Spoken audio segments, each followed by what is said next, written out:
सदमा एक बेहद खूबसूरत कहानी है। एक ऐसे प्यार की जो लेबलों को चुनौती देता है। बालू महेंद्र की तमिल क्लासिक फिल्म मुंदराम पीरई का हिंदी रिमेक उनके श्रीदेवी और कमल हासन के करियर में एक मील का पत्थर साबित हुआ। दिवंगत श्रीदेवी ने एक बार कहा था कि उनकी बेटी जानवी, जो अब खुद एक अभिनेत्री है, उसने बचपन में ये पहली बार सदमा देखने के बाद उनसे 3 तक बात नहीं की, बात करने से इनकार कर दिया था। उन्होंने कहा आप उसके साथ बहुत बुरा व्यवहार करते थे।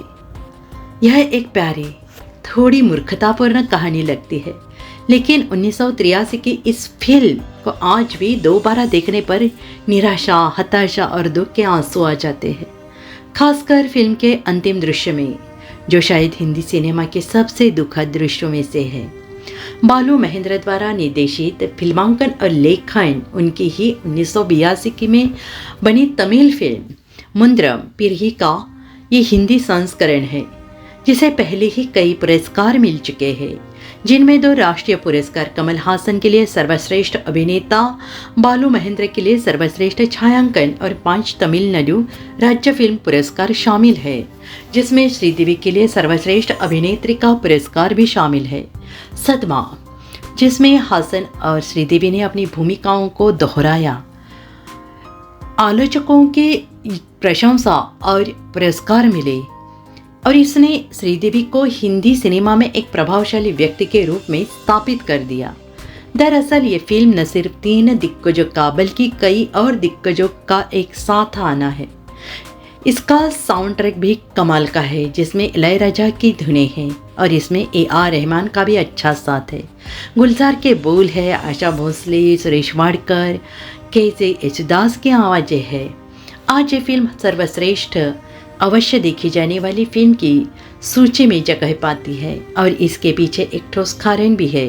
बालू महेंद्र एक संपूर्ण फिल्म निर्माता थे, जिन्होंने अपनी सभी फिल्मों के हर पहलू को समझा, उन पर सक्रियता से काम किया। लेकिन हिंदी सिनेमा में उनकी पहली और बेहतरीन शुरुआत सदमा हमेशा खास रहेगी। उनकी जयंती के सप्ताह में उन्हें याद करने के लिए इससे बेहतर कोई फिल्म नहीं हो सकती। सदमा ने हालिता की कहानी है, जो अपने दोस्तों के साथ समुद्र तट से लौटते समय एक कार दुर्घटना का शिकार हो जाती है। जब उसे होश आता है तो वह अपने माता पिता को नहीं पहचान पाती। डॉक्टर बताते हैं सदमा या आघात इस तरह का स्मृति लोप का कारण बन सकता है, जिसमें रोगी को केवल एक निश्चित उम्र तक ही बातें याद रहती है। नेहलता एक वयस्क महिला अपनी 6-7 साल की उम्र की मानसिक उम्र और यादों में बिछड़ गई है।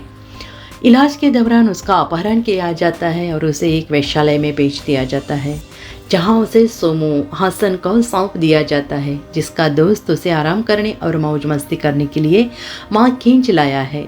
सोमू वेश्यालय में स्पष्ट रूप से असहज महसूस करता है और तब और भी असहज जब उसे पता चलता है कि नेहलता, जिसे अब रेशमी कहा जाता है, का दिमाग एक बच्चे जैसा है और स्पष्ट रूप से मानसिक रूप से अस्वस्थ है। उसे उससे पता चलता है कि उसे ज़बरदस्ती वेश्यालय में लाया गया था और उसे वहां से ले जाना चाहता है। वह उसे एक दिन के लिए बाहर ले जाने की अनुमति मांगता है और इसके बजाय एक ट्रेन में सवार होकर उसे रामनगर की पहाड़ियों में अपने घर ले जाया चाहता है। वहाँ वह एक स्कूल का शिक्षक है। यहाँ पर सुखद दृश्य में रेशमी और सोमू का रिश्ता परिस्थितियों के अनुसार जटिल और संभवित रूप से समस्याग्रस्त हो जाता है, लेकिन साथ ही यह अत्यंत सरल भी है, क्योंकि यह विशुद्ध प्रेम पर आधारित है। उस प्यार का दिल टूटना जो जितनी जल्दी आया था उतनी ही जल्दी चला गया। आखिरकार सोमू रेशमू को ऐसे एक डॉक्टर के पास ले जाता है जो इस तरह के मामलों के इलाज में माहिर है। जब उसका इलाज चल रहा होता है, उसके माता पिता गुमशुदगी की रिपोर्ट दर्ज कराकर रामनगर पहुंचते हैं और अपनी बेटी को ढूंढते हैं। अब वह ठीक हो गई है, बस अब स्थिति उल्टी है। दुर्घटना के बाद उसे कुछ भी याद नहीं, सोमू भी नहीं। उसे वो बहुत प्यार करती थी और जो उसका ख्याल रखता था। फिल्म का अंत सोमू द्वारा उसका ध्यान खींचने की कोशिश से होता है जब वह अपने माता पिता के साथ बॉम्बे जाने वाली ट्रेन में सवार होती है। वह उसका नाम चिल्लाता है, लेकिन उसे पता ही नहीं कि उनका नाम रोशनी था। जब वह उसे नाचते कूदते बंदर की तरह व्यवहार करता है, जो उसे कभी बहुत मज़ेदार लगता था, और उसकी नकल उसने उससे करवाई थी, लेकिन उसे वो रेलवे प्लेटफॉर्म पर एक पागल भिखारी समझती है और अपनी ट्रेन के स्टेशन से निकलने से पहले उसे कुछ खाना दे देती है। बारिश में भीगा और कीचड़ से सना एक स्टेशन तक दौड़ भाग में एक पैर टूट जाने के कारण सोमो अकेला और टूटा हुआ रह जाता है। यह फिल्म एक कठिन तार पर चलने समान थी।